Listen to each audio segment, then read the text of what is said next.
Hey friends, come along with us to relive a wonderful trip we took to Egypt.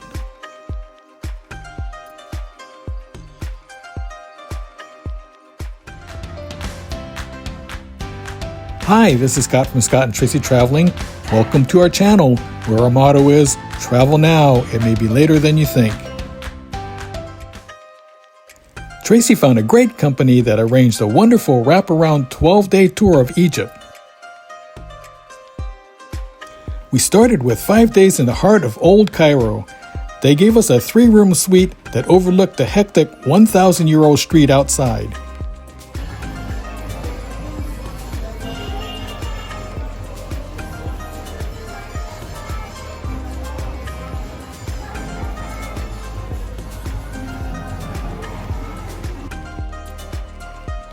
After getting settled in, we hopped outside for a quick stroll through the streets around our hotel.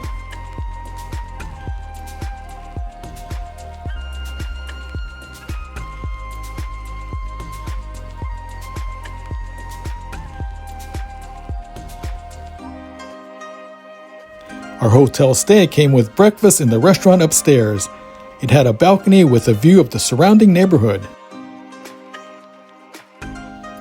We were told that some of the square structures above some of the buildings are pigeon coops of people that train flocks of pigeons. Following breakfast, our private driver and guide picked us up and drove us over the Nile to Giza. Our first stop was at the Great Pyramid of Khufu, which is the largest. Our guide was not only knowledgeable about the pyramids, but kept vendors away from us. We decided not to get in the line of people to enter the pyramid, but did climb up a few levels of blocks.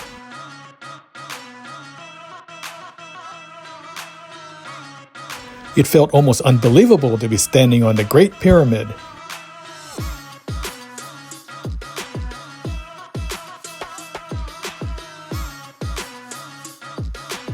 Still in awe of the moment, I can't remember how long we were there.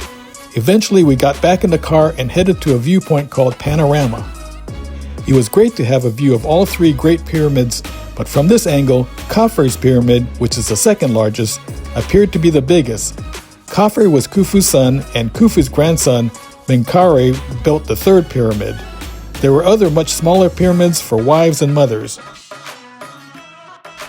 According to our guide, while Khufu had a granite sarcophagus, pyramid building depleted the country's finances to the point that Menkaure was buried in wooden sarcophagus.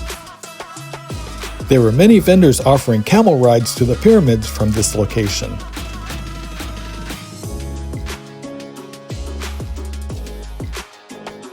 Back in the car, we head downhill and found it interesting to have a parking lot next to the Great Pyramid. Our driver found a parking spot, and then we had to cross a large area to see the Sphinx.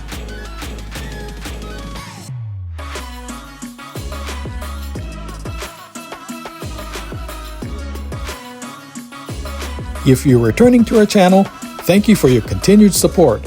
If you're new to our channel, we're glad you found us.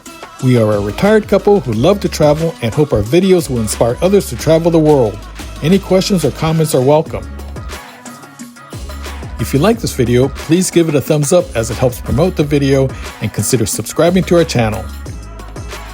And now for a close-up.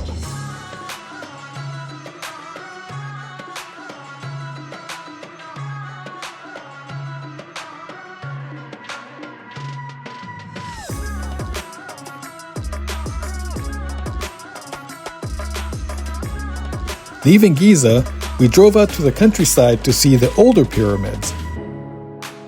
In reverse chronological order, we visited the Red Pyramid at Dashur, followed by the Bent Pyramid. Both of these pyramids were built over 4,500 years ago by the same pharaoh, but both were engineering failures. The 2 pyramids were built with angles that were either too steep or too shallow to make them stable.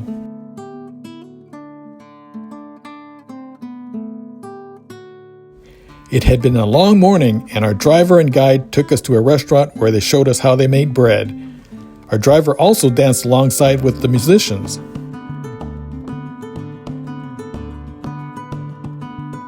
Sure, it was touristy, but it was fun and tasty.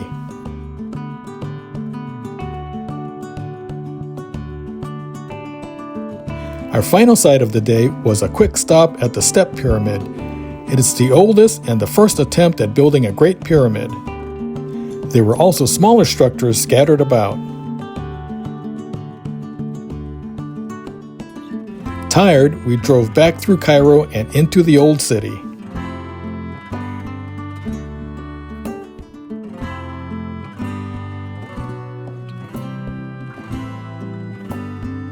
We were picked up early the next morning to see sights within Cairo.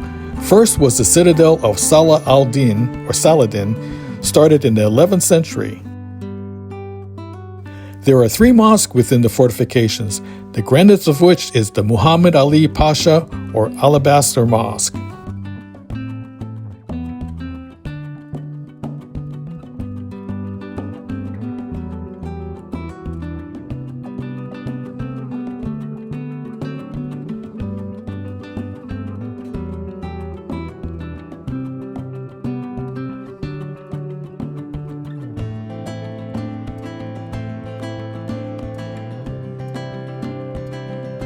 From the commanding Citadel viewpoint, you can see why it was chosen as a place to fortify.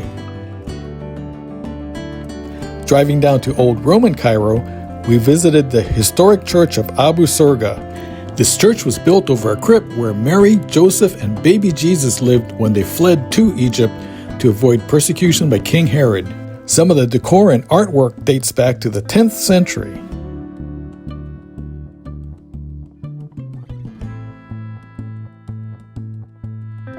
Then we got in line to go down and see the tiny room.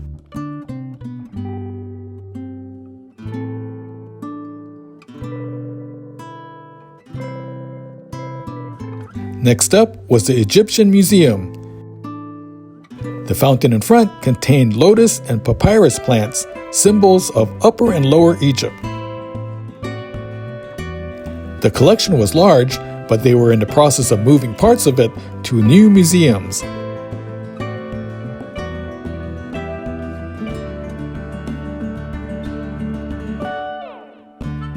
We finished with the King Tut collection, but photos weren't allowed for the famous pieces.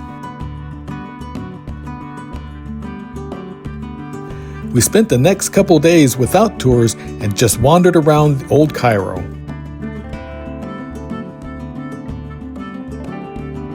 We also risked our lives by crossing a couple really busy streets to see a nice park.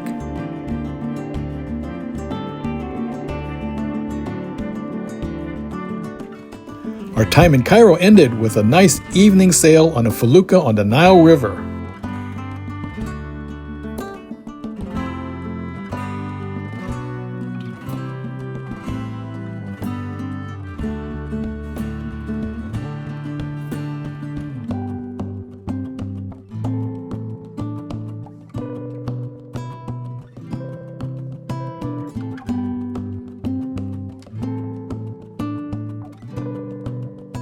Thanks for watching, and stay tuned to part 2 of our journey.